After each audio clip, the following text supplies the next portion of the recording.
Salam TV Desa Banyumas. TV Desa Banyumas mengabarkan kebaikan dan memberikan kebaikan untuk desa. Bersama TV Desa Banyumas, kita akan sama-sama menelusuri, memberikan informasi dan memberikan liputan kegiatan yang berada di desa-desa, khususnya yang ada di desa Kabupaten Banyumas. Perlu kita ketahui bahwa sebuah desa adalah bagian terpenting bagaimana sebuah pembangunan negara kesatuan Republik Indonesia. Untuk itu, TV Desa Banyumas akan memberikan liputan khusus tentang perkembangan pembangunan desa di Kabupaten Banyumas. Bersama Imanuddin melaporkan.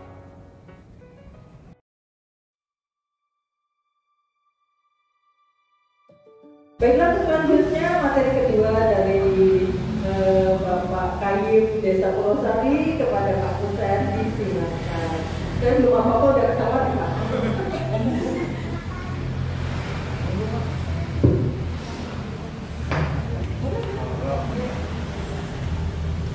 Sebagai pendamping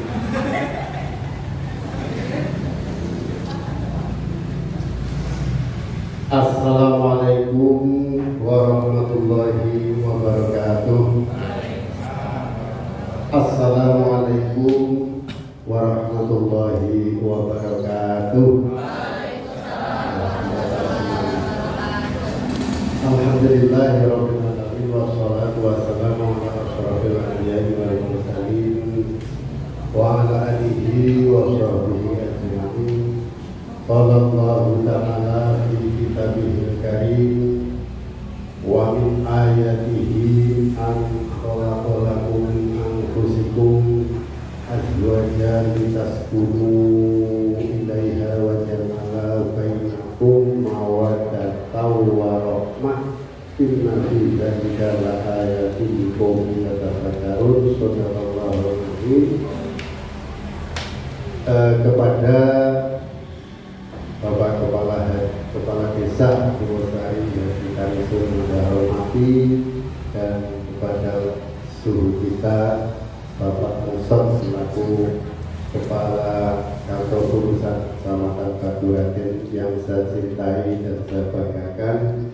Puji syukur kehadiran Allah Subhanahu wa Ta'ala bahwasanya kita alhamdulillah bisa bermuajah di wujud bertatap muka dalam rangka ikut pelatihan bagaimana sih caranya orang yang baik dan bagaimana caranya orang berperilaku yang baik. Ini khususnya kepada calon pengantin. Nah, nanti setelah pengantin baru menginjak ke pernikahan. Nah, setelah pernikahan baru menginjak alam baka. Tahu gak alam baka? Alam baka itu innalillahi wa inna ilaihi raji'un. Ini yang perlu kita sikapi sepanjang kita masih bernafas di muka bumi. Sholawat dan salam semoga tercurah kepada baginda Rasul Muhammad yang telah membawa kita semua dari alam kegelapan ke zaman modern, bahkan zaman milenial seperti sekarang ini, seperti hanya adik-adik kita calon-calon pengantin dan calon-calon jadi orang. Saya mau bertanya, ini calon-calon pengantin kiranya sudah tangaruh apa belum? Sudah tangaruh apa belum? Mas, Mbak, sudah tangaruh apa belum? Tangaruh itu arti daripada kenalan. Nah, kenalannya hanya lahiriah atau hanya batinnya? Dua-duanya.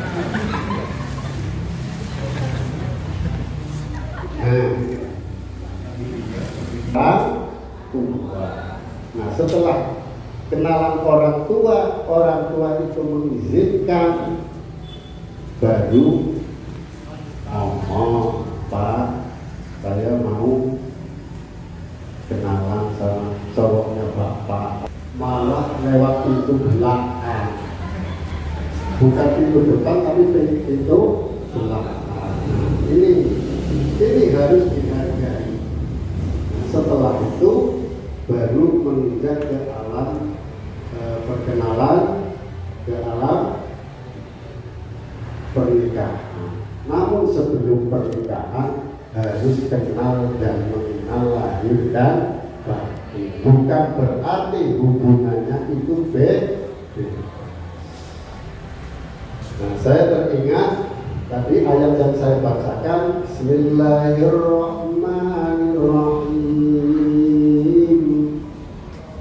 Wa min ayatihi an khalaqalakum min anfusikum azwajan litaskunu ilaiha wa ja'ala bainakum mawaddatan wa rahmah. Istiwa dari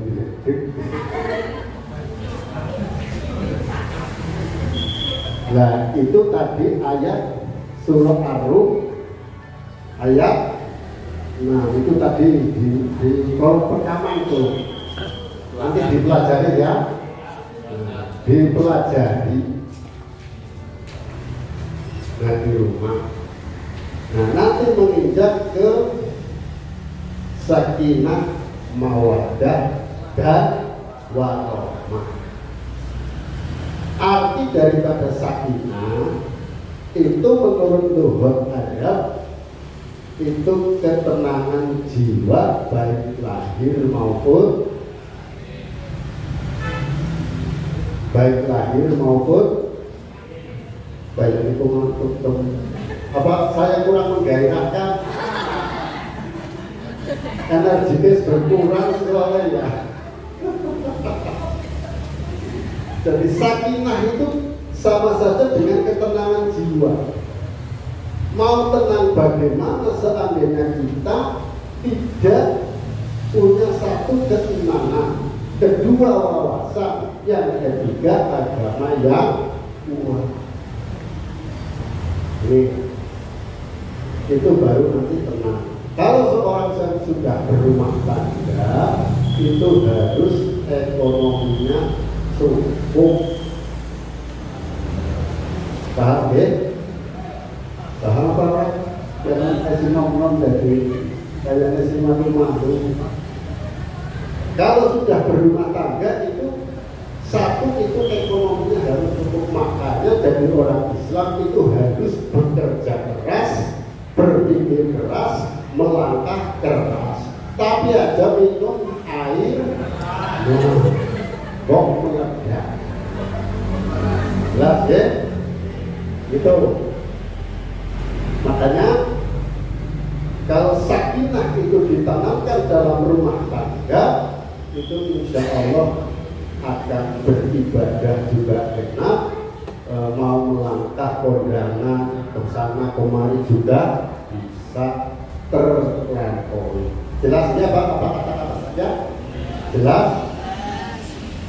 Itu sakinah. Jadi katanya Pak Muson itu tadi nggak usah mengacu kepada materi. Soalnya mereka Nabi itu boleh ngomong.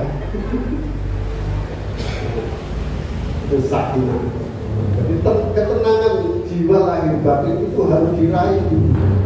Makanya banyak KDRT terjadi di dalam rumah tangga itu karena tiga unsur itu tidak dilakoni. Jelas nih Mbak? Ini pada dua itu pada ayu bagus. Nah, sakinah, mawaddah itu terkandung tersirat rasa saling cinta mencintai. Sudah cinta apa belum? Sudah mencintai apa belum?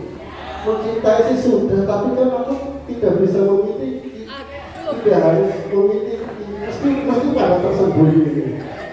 mencintai boleh, tapi tidak harus memiliki. Nah, kalau cinta yang sudah naik ke pelaminan, ke pernikahan, itu cinta yang bisa dimiliki, itu mawaddah. Jelas ya?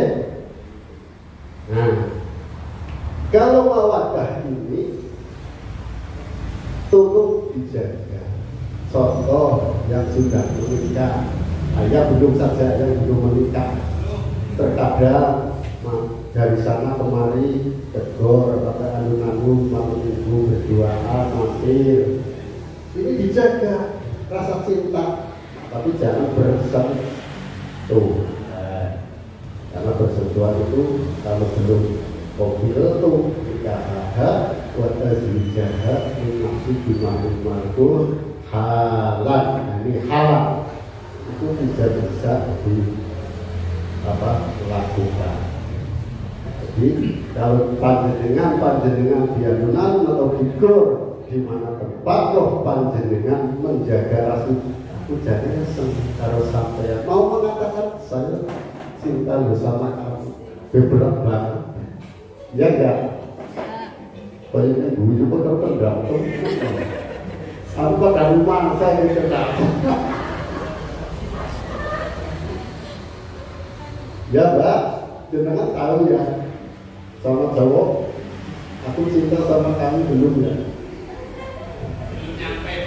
Ini malah karena jawabnya kepo. Nah, ini tolong dijaga rasa cinta mencinta itu dijaga, disembunyikan. Jangan ngomong yang enak-enak saja. Contoh, Mas, kamu dari mana? Saya dari belakang. Ya jelas mau ke belakang, apa dari belakang. Nah, ini kan omongan yang tidak enak. Enggak, tanya dari belakang, jelas dari belakang. Dia mau ke depan. Nah, ini ngomong yang enak-enak. Ngomong yang tidak enak itu nadanya keras. Nadanya itu keras. Nah, ini tolong dijaga rasa mawaddah. Ya, jelas nih Mbak, Mas. Nah, kita naik ke warohmah. Ini yang saling menjaga. Jangan sampai rahmat Allah yang diberikan kepada makhluknya itu tidak dijaga. Aku bisa kenalan karo putrane Pak Jokowi yang itu sebuah rahmat, sebuah anugerah. Ya kan? Nah, tolong dijaga.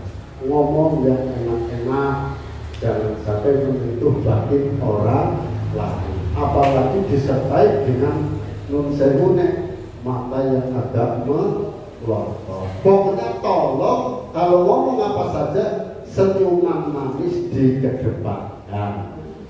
Terus redup mata juga harus dijaga. Jangan melotot-melotot, apalagi di pasangan-pasangan yang baru kenalan ini. Contohnya calon pacar apa yang sudah jadi pacar, bahkan sudah dilamar, itu harus dijaga. Itu warohmah. Jelas nih Mas? Ini Mas kalian itu kalau bingung tahu istri pacar. Oh derek cari-cari siap dan dengan diator lah. Seperti itu tanda tanya. Umur ya Mas, jangan diambil hati. Ini kalangan-kalangan itu senyuman. Jangan sampai ada hati yang tidak, karena senyum itu bagian daripada iman. Allahumma jangan singalamu dan masih sama murah barang. Anda nonton ini sesama. Nah ini warohmah. Warohmah itu harus dijaga bagi orang yang lagi pada mengalami ta'aruf atau kenalan atau pacaran. Nah, ini warohmah yang lebih yang tidak mengenakan bagi orang-orang yang sudah melaksanakan pernikahan Tapi setelah tahu pengertinya atau tahu karakternya sehari dan semalam, pada akhirnya jebul lagi pacaran kayaknya banget, kayaknya bagus bisa, barang tahu turun banget, asap ke goblok. Jebulnya sekarang kayak aduh ya Allah ya Rabbi. Nih, ini perlu diperhatikan. Karakter aslinya itu sorry ya tidak dimunculkan dalam dalam kenalan. Pasti ngomongnya si nabi-nabi yang tadi yang saya sampaikan. Ya kan? Nah setelah tahu turun nikah sah jembule, masya Allah. Artinya sekarang ngomong jelas ya. Nah tolong ke depan contoh ada sini sudah tahu pada nikah, besok atau sampai pada nikah ada sok cerita-cerita kena coba contoh kayak saya inisial Delon, contoh ini Pak Musa paham ngarani itu mengetahui Delon, contoh itu bapak di rumah turun ngiler ngorok, masya Allah keselnya cerita kena karo tangga keparone sedulure kena lah, masya cerdas aja sokan cerita sing lanang, aja sok cerita karo sing umpama bercerita contoh kayak saya punya istri namanya Teh Hamawah, bukan Hamawah, gak usah ketawa.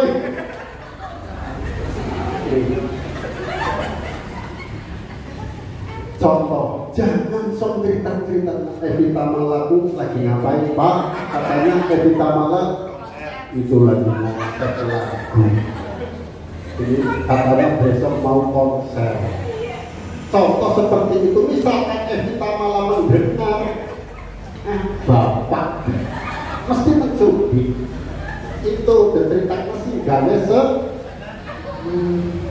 cerita alamnya, berasnya ya cerita alamnya lanang atau wadon orang rohmah, paham ya?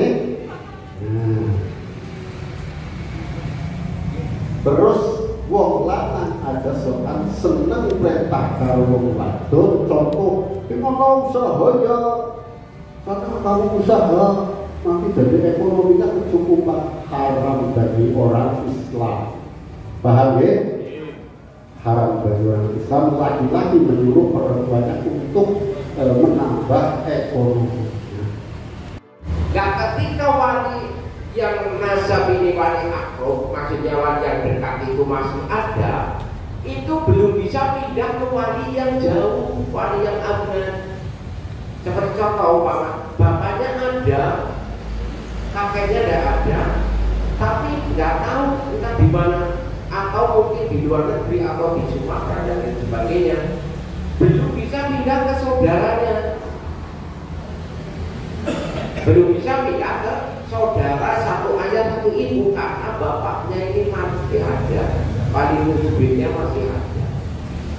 Nah ini banyak kadang-kadang banyak salah pengertian, bapaknya tidak ada, tahu-tahu ke situ malah membawa saudaranya, katanya walinya saudara. Padahal diperiksa bapaknya jebulnya masih ada, cuma tidak tahu entah di mana. Selama bapaknya itu masih ada, walaupun belum ada keterangan mati atau meninggal, walinya pindahnya ke wali hakim, bukan ke wali bawahnya. Oke, paham ya? Nah, termasuk itu tadi wali yang apa ini mau disinggung? Ya, yang nasabnya ke ibu, sebenarnya ya nggak enak nih. Tapi terpaksa saya sampaikan seperti contoh ya anak ibu. Kadang-kadang di akte itu kan sekarang ada anak seorang ibu yang ditulis di situ ibu saja, ayahnya tidak tertulis. Nah itu walinya juga hakim, begitu. Jadi walinya hakim, tidak nasab ke adiknya atau ke bapak.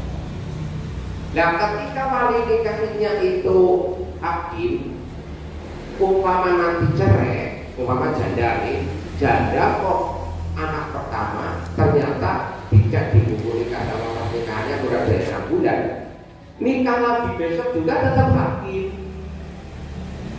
Katanya sering terjadi seperti itu.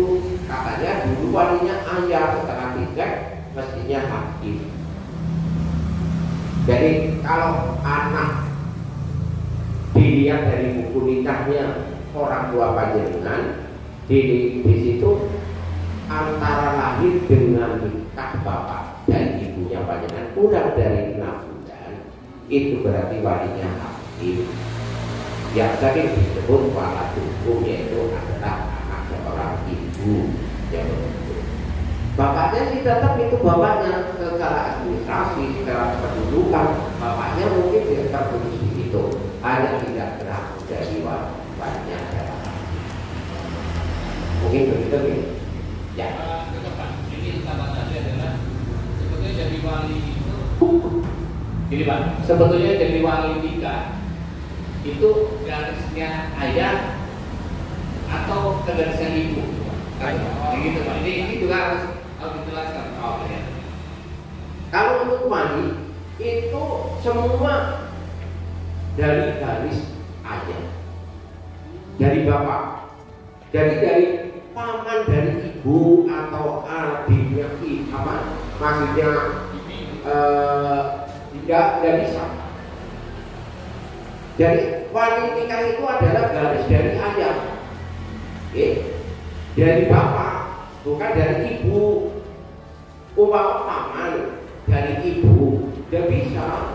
Paman itu maksudnya paman dari bapak atau Pak D dari bapak, bukan dari ibu. Pak D-nya dari ibu, tidak bisa dari wali, atau pamannya dari ibu. Itu tidak bisa. Begitu ya? Iya. Paham ya? Ada yang lain? Ya kembali lagi karena itu tidak ada kotak yang besar-besar ya Bu. Dan ini masuk tidak ada. Jadi mungkin cukup. Iya. Cukup ya? Ini kalau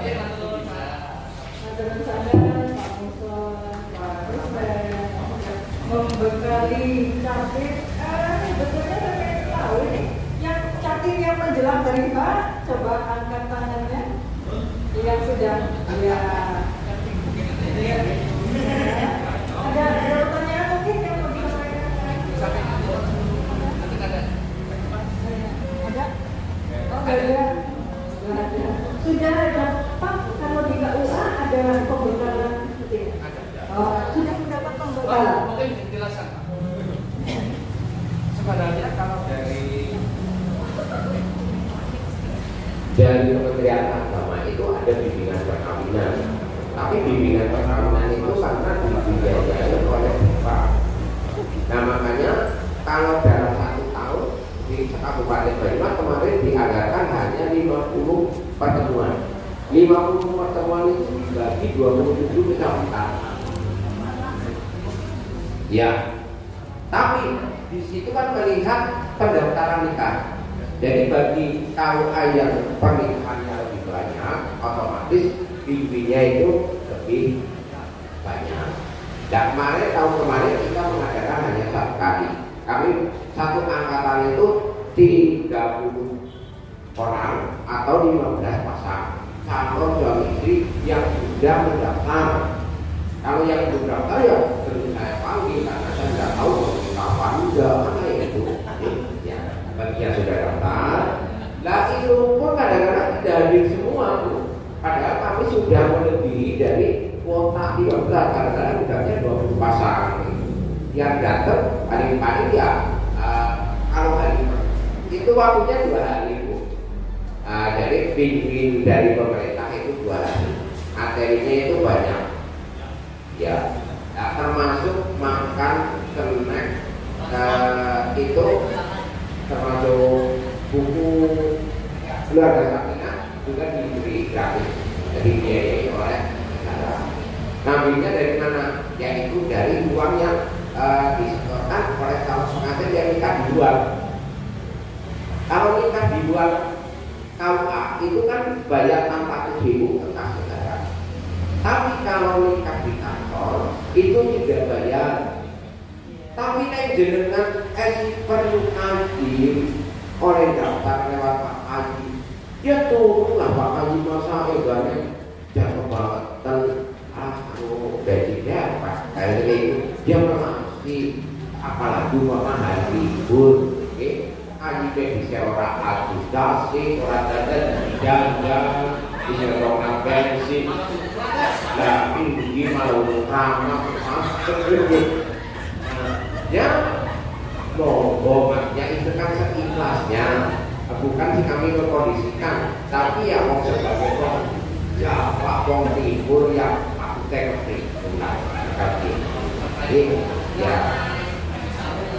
di sekarang kan tidak magus gasih bener-bener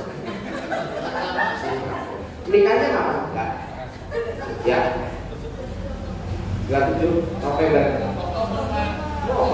di rumah apa di rumah Bandung. Salah saya ngomong ada yang mau nikah di rumah ya. Hari libur bukan? Hari Jumat. Oh iya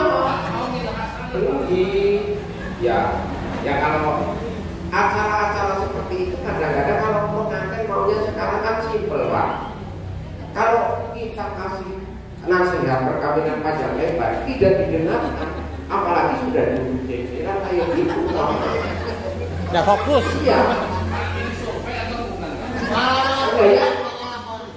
Sudah kami sudah berapa ribu pengantin sih, makanya apa? Makanya kalau mau ada bimbingan perkawinan sebaiknya ya seperti ini. Umpama setiap desa mengadakan, saya lebih senang. Ya, gitu.